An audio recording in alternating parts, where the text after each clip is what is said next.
ప్రపంచ దేశాలు ఆయిల్ సప్లైలో ఇబ్బంది పడే పరిస్థితులు వచ్చేసాయి. పశ్చిమాసియా యుద్ధ వాతావరణం ఆయిల్ ఇంపోర్ట్ చేసుకునే దేశాలని తగలబెట్టేస్తోంది. అనేక దేశాల్లో ఆయిల్ ధరలు అమాంతం భగ్గుమంటున్నాయి. స్ట్రైట్ ఆఫ్ హార్ముజ్ ప్రపంచ ఆయిల్ ఎక్స్పోర్ట్ కి ఇంపార్టెంట్ సీ రూట్ ఇది. ఇజ్రాయెల్, ఇరాన్ యుద్ధ ఉద్రిక్తతల మధ్య ప్రపంచ చమురు జీవనాడి స్ట్రైట్ ఆఫ్ హార్ముజ్ ఆందోళనలో మునిగిపోతోంది. హోర్ముజ్ జలసంధి అరేబియా సముద్రంలో ఒమాన్ కు చెందిన మొసాండం పెనున్సులా, ఇరాన్ మధ్య ఉన్న అత్యంత ఇరుకైన జలసంధి. దీని వెడల్పు కేవలం 33 కిలోమీటర్లు. కానీ 2 షిప్పింగ్ లైన్లు ఉండడంతో వెరీ లార్జ్ క్రూడ్ క్యారియర్లు, VLCC అంటారు, అవి కూడా సులువుగా ఈ స్ట్రైట్ ఆఫ్ హార్ముజ్ ద్వారా ప్రయాణిస్తాయి. ఒమాన్ తీరం నుంచి ట్యాంకర్లు పర్షియన్ గల్ఫ్ లోకి వెళ్లి చమురుతో నిండి తిరిగి హోర్ముజ్ ద్వారా బయటికి వస్తాయి.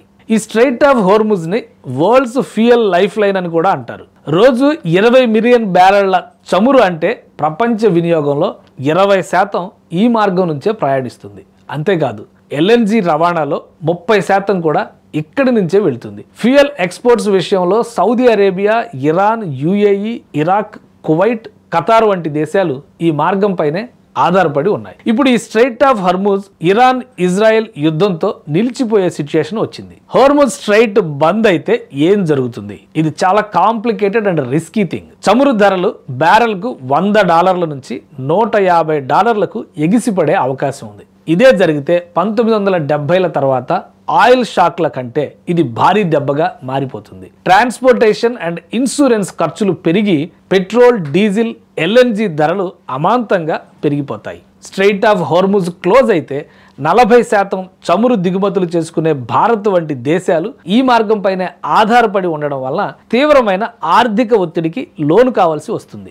ప్రపంచ ఆర్థిక వ్యవస్థపై చావు దెబ్బ కొట్టినట్టే అవుతుంది. ఆర్థిక మాంద్యం, ఆహార ధరల పెరుగుదలతో ఇరాన్కు కూడా భారీ నష్టం జరుగుతుంది. ఇరాన్ 80% చమురు ఎగుమతులు చైనాకు ఆధారంగా ఉండడంతో దాని ఆర్థిక శక్తి కూడా క్షీణించే ప్రమాదం ఉంది.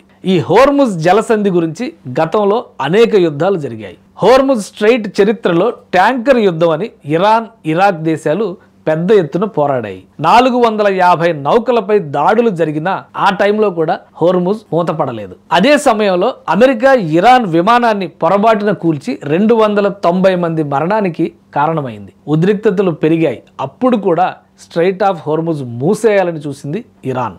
అరబ్ దేశాలైన సౌదీ, UAE, ఖతార్ 100% ఎగుమతులు హోర్ముజ్ పై ఆధారపడి ఉన్నాయి. ఇది బంద్ అయితే ఆర్థిక శక్తి కుదేలయ్యి రాజకీయ ఉద్రిక్తతలు కూడా పెరుగుతాయి. అయితే హోర్ముజ్ స్ట్రైట్ అంతర్జాతీయ జలాల్లో ఉండడంతో ఇరాన్, ఒమాన్ సంయుక్త నియంత్రణలో ఉంది. కానీ ఇరాన్ తన సైనిక శక్తితో ఆధిపత్యం సాధించే ప్రయత్నంలో ఉంది. ఇప్పుడు ఇజ్రాయెల్తో ఉద్రిక్తతల నేపథ్యంలో ఇరాన్ స్ట్రైట్ ఆఫ్ హోర్ముజ్ ని పూర్తిగా తన కంట్రోల్లోకి తీసుకోవాలని చూస్తోంది. ఈ ప్రభావం భారత్పై భారీగా పడుతుంది. జూన్ 13న పెట్రోలియం మంత్రి హర్దీప్ సింగ్ పూరి భారత్కు 74 రోజులకు సరిపడా నిల్వలు ఉన్నట్టుగా ప్రకటించారు. స్ట్రైట్ ఆఫ్ హోర్ముజ్ వల్ల ఇప్పుడు ప్రాబ్లం లేకపోవచ్చు, కానీ ఫ్యూచర్లో నిల్వల కోసం ఇంపోర్ట్ చేసుకునే ఫ్యూయల్ ధరలు విపరీతంగా పెరిగే అవకాశం ఉంది.